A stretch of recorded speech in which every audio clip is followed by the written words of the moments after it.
The hollow glen had always been a place of shadow and whispers. Dense trees knotted together, blocking the sun, and tangled roots clawed at the earth like the fingers of something buried alive.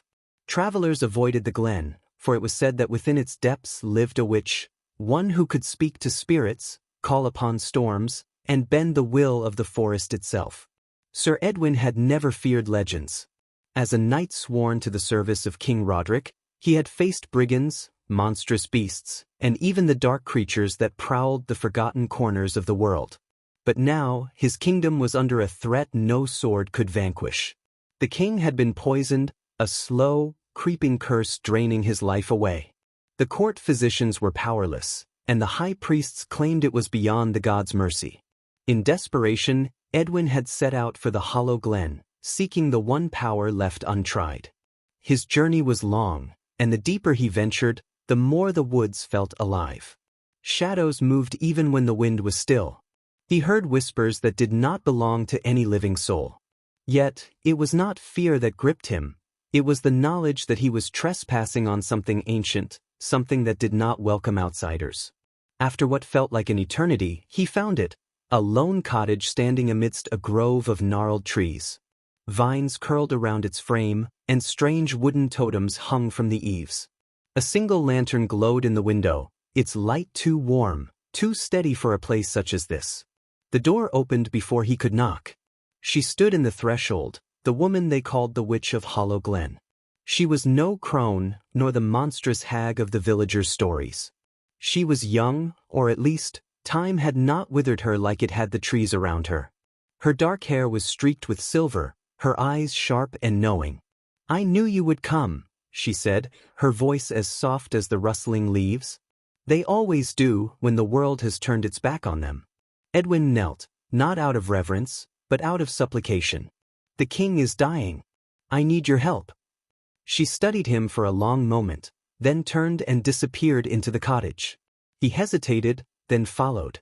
Inside, the air was thick with the scent of herbs and burning incense. Shelves lined the walls, filled with vials, scrolls, and things he dared not name. A great cauldron simmered over the fire, though he could not tell if the scent was pleasant or foreboding. "I know of the poison," she said, retrieving a small glass vial from the shelf. The liquid inside shimmered like moonlight. "It is not of men's making." Edwin frowned. "Then what is it?" She met his gaze. "A curse woven from the blood of the old ways. Something only magic can undo." He had suspected as much. "Then you can break it?" "I can," she said simply. "But all magic has a price." He stiffened. "Name it." Her lips curved into a knowing smile. "A knight's soul is a valuable thing. Would you give yours, I wonder?" He did not waver. "If it will save my king." The witch chuckled, shaking her head. "I do not need your soul. But you must deliver the cure yourself. And once it is given, you must return here." He hesitated, feeling the weight of her words. "Why?" "The poison is bound to the land itself. If the king is to live, someone must take its burden.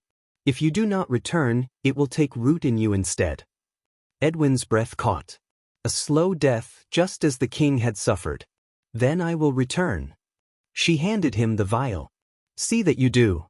With no more words, he took the cure and rode hard for the castle. The journey back seemed shorter, though his heart was heavier with each mile. The court was astonished when he arrived, bringing with him the strange potion. There were murmurs of distrust, fear of magic, but in the end, desperation overruled doubt. The king drank deep, and within hours, the dark pallor of death lifted from his skin. Edwin did not stay to hear the cheers. He left before dawn, his path set. The hollow glen swallowed him once more, its shadows closing around him like an embrace. When he reached the witch's cottage, she was waiting at the door, just as before. "You kept your word," she said. There was no gloating, no malice in her voice. Only a quiet acceptance. Edwin felt his strength failing. He fell to one knee, the sickness already winding its way through his veins. "I will not die a pawn of this curse." "No," she agreed, kneeling beside him. "You will not." She placed a hand over his heart, and he felt warmth, gentle, like the last rays of sunlight before nightfall. The pain ebbed, but he knew it was not gone. It had only changed. "You belong to the hollow Glen now," she whispered. Edwin looked up at her, his vision blurring. In the distance, the trees seemed to whisper his name. He understood, now, the price that had been paid. The kingdom was safe, but he had been claimed by something older, something beyond mortal reach. He had come seeking the power of the witch. And now he was bound to it forever.